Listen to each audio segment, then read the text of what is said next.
Okay, pag-usapan naman natin yung shopaholic. Ito yung huling lesson natin, no? Dito sa trends. Yan. So, ano ba yung shopaholic? Yung pagiging shopaholic ay isang uri ng coping mechanism para sa ibang tao. Kapag sinabing coping mechanism, ibig sabihin, kapag ka stress ka na, marami kang pinagdadaanan sa buhay, kapag ka feeling mo, wala nang nangyayaring mabuti, maganda sa buhay mo, ito na lang yung gagawin mo para kahit papano sumaya ka. Okay? So, yun yung reason kung bakit may mga tao na nagiging shopaholic talaga. Maliban pa doon sa reason na talagang na-addict na lang sila sa pamimili, no? Karamihan kaya nagiging shopaholic sila is because ito yung nagiging coping mechanism nila. Okay? Isa pa, kapag sinabi shopaholic, ibig sabihin, ikaw ay impulsive buyer. No? Anong ibig sabihin ng impulsive buyer? May nakita ka na gustuhan mo, binili mo agad. Hindi ka na nag-isip kung kailangan mo ba talaga o magagamit mo ba talaga yung bagay na yon.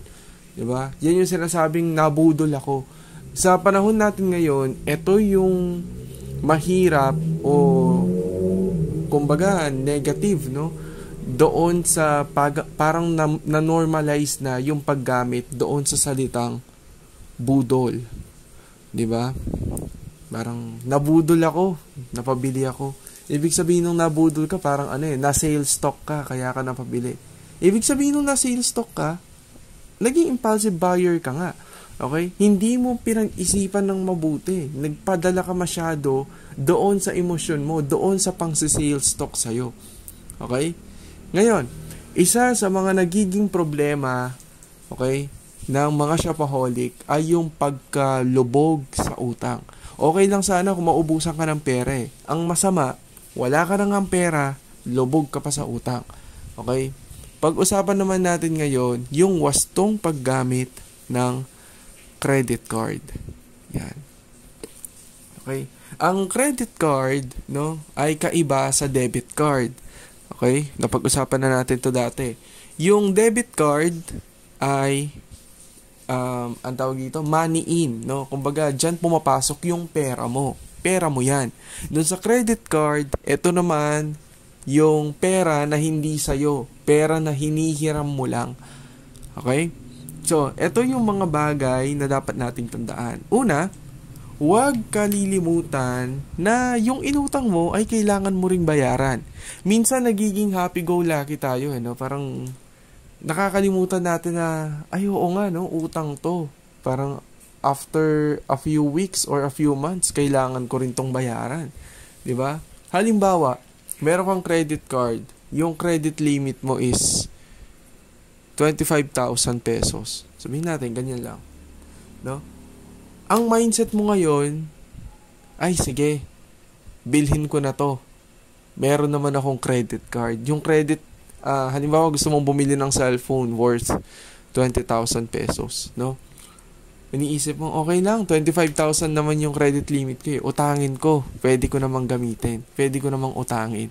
Okay. Ito yung nakakalimutan nating principle lagi. Hindi lahat ng pwede ay dapat at hindi lahat ng dapat ay pwede. Okay, katulad dito, pwede kang umutang pero dapat ba? Okay? Meron ka bang ipambabayad? Yun yung una nating isipin. Bago ka umutang, isipin mo muna saan mo kukunin yung pambayad o kung meron ka bang maipambabayad doon sa utang. Karamihan sa Pilipinas, dahil hindi financially illiterate yung karamihan ng mga Pilipino, no? Kaya sila nababaon sa utang kasi nagsasapin-sapin na yung mga utang nila. Halimbawa, yung una niyang utang para mabayaran niya, uutang siya ulit. Okay? Alam mo yon, umutang ka para may maipambayad ka doon sa nauna mong utang. Ang ending, may utang ka pa rin. Okay? Susunod.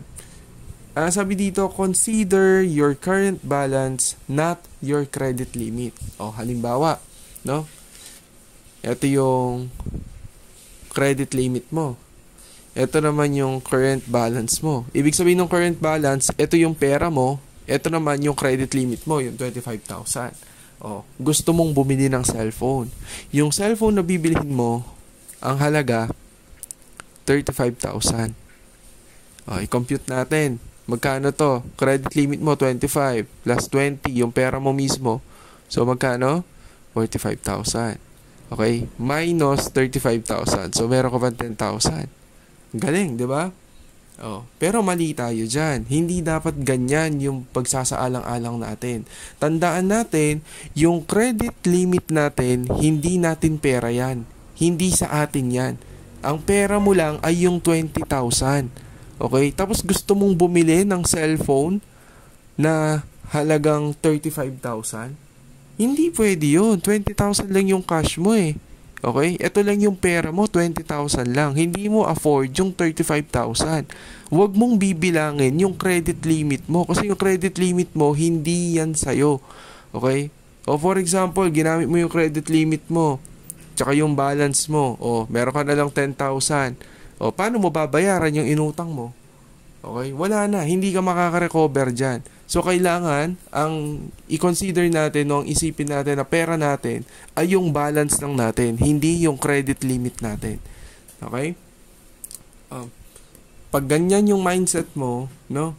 Tapos, dito tayo sa ikatlo, sabi dito, maging maingat sa pagkakaroon ng maraming credit card. Halimbawa, yung una mong credit card, no?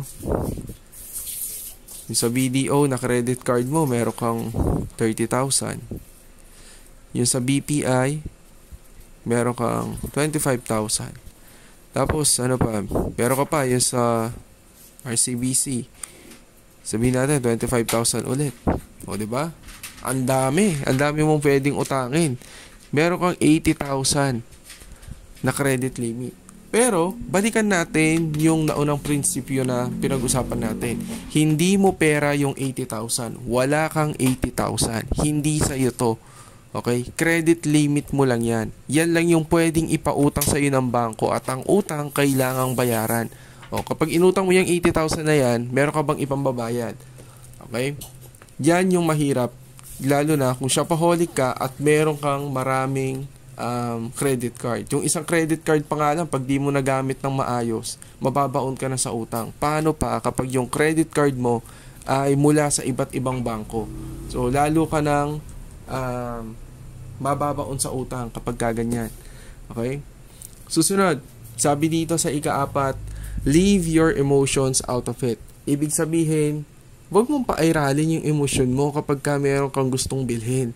Okay? Alam nyo ba, merong mga pag-aaral na mas marami o mas malakas yung benta ng mga negosyante kapag dinadamay nila yung emosyon ng mga buyers o ng mga customers. Halimbawa, no? Merong nagbebenta ng sampagita. Dalawa sila. Yung isa, lalaki na sabihin natin 25 anyos, malakas pa, walang sakit, normal, okay? 25 years old na lalaki. Then yung isang nagbebenta, babae, meron siyang 2 anak, karga niya.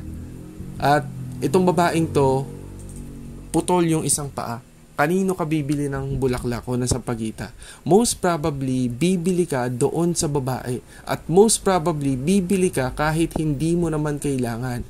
Okay? Bakit ka bibili? Kasi gusto mong matulungan eh. Feeling mo kapag bumili ka ng sampagita sa kanya o kapag pinakyaw mo yung mga binebenta niya, nakatulong ka sa kanya. Diba? Sino ba namang ayaw makatulong? Okay? Pero minsan kasi ginagamit na yun para samantalahin tayo. Okay? Maraming gumagawa niyan. Kaya nga yung mga sindikato, ang kinukuha nilang mga para manlimos ay mga bata na mukhang nakakaawa talaga. O syempre, maawa ka, bibigyan mo. Ganon din sa mga negosyo. No? Kaya dapat kapag bibili ka, huwag mong isasama yung emosyon mo. Mag-isip ka. Okay? Hindi kailangan ng, ay malungkot ako bibili ako. Katulad ng mga shopaholic. Kapag malungkot sila, bibili sila. Kasi yun lang yung nakakapagpasaya sa kanila. Kapag gaganyan, no, humanap ka na lang ng ibang makakapagpasaya sa iyo, yung hindi ka gagastos. Okay? Susunod, gamitin mo lang ang credit card mo doon sa mga bagay na bibilhin mo naman talaga dapat. Okay? Halimbawa, nagpunta ka o lumabas ka, no? Nagpunta ka sa grocery. Okay? Namili ka ng mga essentials ninyo sa bahay, mga pagkain ninyo sa bahay. Okay? Ngayon, yung dala mong pera, 1,000 lang. Kasi nakalimutan mo pala yung iba mo pang pera o yung isa mong wallet sa bahay. So, swerte naman, dala mo yung credit card mo. So, ang ginawa mo, yung credit card na lang yung ginamit mo. Okay? Ngayon, ang tanong, mali ba na ginamit mo yung credit card? Hindi. Bakit? Kasi yung mga bagay na binili mo, regardless kung may credit card ka o wala, bibilhin mo naman talaga. Okay? So, okay lang yun. Kasi kailangan mo naman yun. Bibilhin mo naman talaga yun eh. May credit card ka man dala o wala. Okay? Anyway, di ko sure kung memory card na yung nasabi ko kanina kasi nalilito na ako, no? Susunod. Sabi dito, let your financial goals guide your spending decisions. Parang bago ka umutang o bago mo bilhin yung isang bagay, isipin mo muna, kailangan mo ba? Isipin mo muna yung goal mo. Parang, di ba nag-iipon ka? Ano ba yung gusto mo na mabili in the future? No, halimbawa, may bala ka palang bumili ng sasakyan. Di ba? Paano ka makakabili ng sasakyan? Paano ka makakaipon ng pambili mo ng sasakyan kung gastos ka ng gastos? Okay? Yung prinsipyo kasi ng pag-iipon, parang tiis muna, magtiis ka muna ngayon, tapos mag-enjoy ka na lang in the future. No? Kaso marami sa ating mga Pilipino, mga one day millionaire, no?